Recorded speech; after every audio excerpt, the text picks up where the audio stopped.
Good morning, everyone.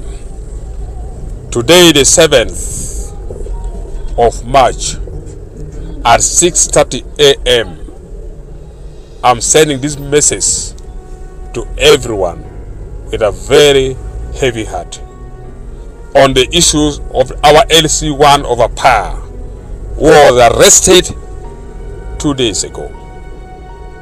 Ladies and gentlemen, you can see the kind of injustice we have in this country. Acholi community are being slaughtered like cow in Apaa. Acholi people are being killed like chicken.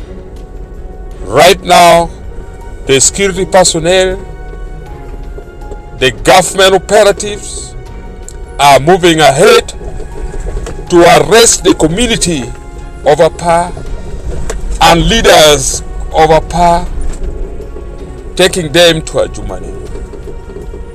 Fellow countrymen, this is so embarrassing.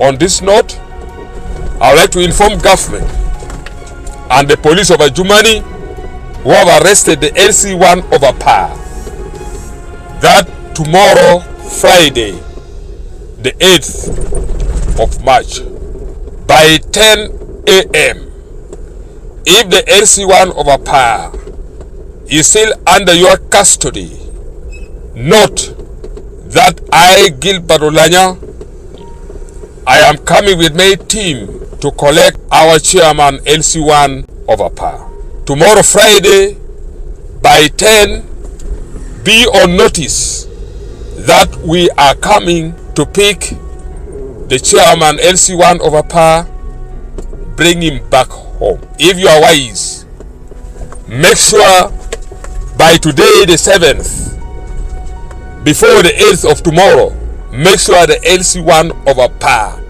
is released and let him come back home. You are not even ashamed. You are not embarrassed at all. They actually are being killed. Instead of arresting the killers, how shameful are you? Please, don't think that we are so stupid, and don't think that we are so fearful. Tomorrow by 10 a.m., if you fail to release the LC1 of Apaa, wait for Olanya Gilbert and the team. We are coming to bring him home. Wait, we are coming. We are on the way. The DPC and your team, we are coming. Abira nere waju wachon kibo binule tongi cholba.